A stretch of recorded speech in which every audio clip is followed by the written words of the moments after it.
Eh bien bonjour à toutes et à tous, c'est Jasmin45 pour une nouvelle vidéo. Alors aujourd'hui on passe sur un petit gameplay avec le FV4202. Alors je sais pas si vous vous rappelez, mais dans la dernière vidéo je vous avais dit que je prenais le léopard seulement parce que j'avais pas réussi à gagner une partie avec ce FV4202. Alors aujourd'hui c'est parti pour une revanche.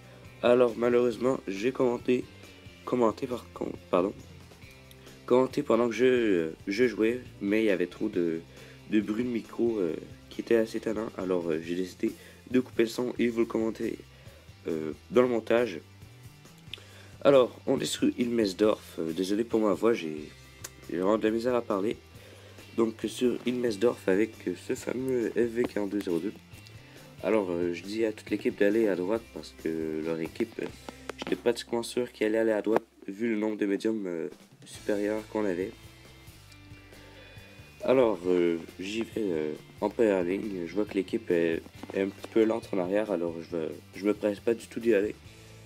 Comme vous pouvez voir, je fais des zigzags et tout pour gagner du temps. Alors, je spot ce T-62A. Moi, je suis spoté à mon tour. J'avance pas trop parce que j'ai eu un doute qu'il y allait avoir d'autres ennemis. Alors, je vais voir, j'attends un petit peu mon équipe. Voilà, j'avance, je recule, voilà. Donc je vois l'objet qui a foncé, alors j'essaie d'aller l'aider. Lui il a fait comme une ouverture pour l'équipe pour foncer, alors j'en ai profité pour y aller. Donc j'essaie de m'avancer pour mettre un shoot au T-62A, mais il me regarde, alors je manque un petit peu pour y aller et lui décide d'aller se cacher derrière le wagon. Alors je réussis à le toucher, mais le Gré 15 lui il rate son tir malgré son 150 mm. Alors là, vraiment, il n'y avait rien à faire. L'équipe vient juste d'arriver. On est un petit peu pogné entouré, malgré qu'ils sont seulement 3. Alors l'objet décide d'y aller. Moi, j'en profite pendant que les ennemis sont sur lui pour aller l'aider, mon objet. Voilà, il faut se terminer ce T-62 en premier et ensuite s'attarder sur le T-65. Alors, faut gagner le plus de temps possible. Alors, on voit que la base est en train de se faire capturer. Moi, je vise le 5 en premier parce que le T95 est beaucoup plus facilement contournable. Donc voilà, j'en mets une. Alors je pars parce que mon équipe allait le finir. Mais là, c'était tellement long que j'aurais le temps de reload pour y en mettre une. Donc moi, mon idée, c'était d'aller me faire le 63. Mais il y a un 4 qui s'est tourné vers moi et il m'en a mis une et il m'a mis en feu. Alors j'en regarde un petit peu en haut de mon écran, je vois que la base est rendue à 60%. Donc le 3 n'est pas à portée de vue, je peux pas le tirer vraiment. Et le 4 je le laisse tranquille pour pas qu'on mette une dernière. Donc là j'hésite vraiment à y aller parce qu'il y a quand même de nombreuses chances de one shot. Alors j'essaie de mettre une HE pour au moins faire des dégâts. Mais finalement je me rends compte que j'ai plus de chances de faire aucun dégât que de faire par exemple un 2 ou un 3 dégâts. Donc j'ai réussi à bien viser, il me reste 23 vies, alors j'ai vraiment été chanceux. Je retourne de bord, la base est défendue. Alors là je vois que le ST1 est complètement sorti de la base. Donc j'arrive pour me faire le 63, je le vois pas, il est même pas spot. Voilà, là je vois de mon écran, je tire au pif et j'ai vraiment eu de la chance de l'avoir. Donc maintenant je me retrouve encore avec 23 vies, hein, ça augmente pas la vie.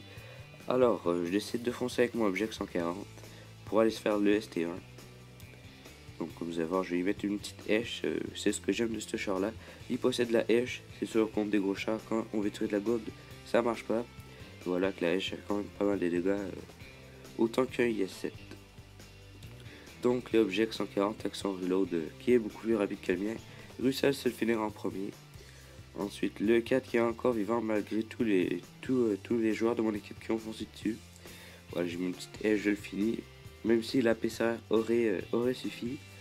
Alors, je vois le T30 au fond, il reste plus que lui. Faut vraiment pas que je meure parce que sinon, il faudrait que je recommence la vidéo. Mais je reste un petit peu à l'écart, faut surtout pas foncer dedans. Voilà, encore une hache. Et là, je savais que l'objet allait tirer avant moi, mais il a décidé de ramer. Donc, bravo l'équipe, comme une très bonne équipe, c'était assez chaud afin que le nombre de points de structure qui me restait, mais j'ai aussi à faire avec, et voilà. Donc un 3800 dégâts c'est moyen, c'est quand même bon, et en même temps c'est pas bon, ça dépend pour qui. Mais j'ai trouvé quand même c'était bon parce que c'est un char que je joue vraiment pas beaucoup et que j'apprends vraiment pas beaucoup à jouer, donc voilà. Alors voilà, j'ai pas gagné beaucoup de crédit à cause de la hache, c'est juste à cause de ça.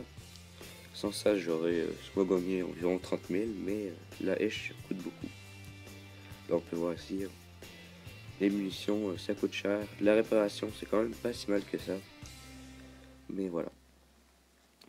Donc, j'espère que cette vidéo vous aura plu sur la FV4202. Je suis désolé, même s'il n'y a pas de son, j'aurais bien voulu vous le mettre avec le son en commenter en direct, mais quand j'ai vu le résultat, j'ai aimé mieux le commenter sur le montage que de le laisser comme ça. Donc j'espère que la vidéo vous aura plu. Si c'est le cas, n'hésitez pas à vous abonner et à liker la vidéo. Si jamais vous avez des idées de vidéos, vous pouvez me dire dans les commentaires.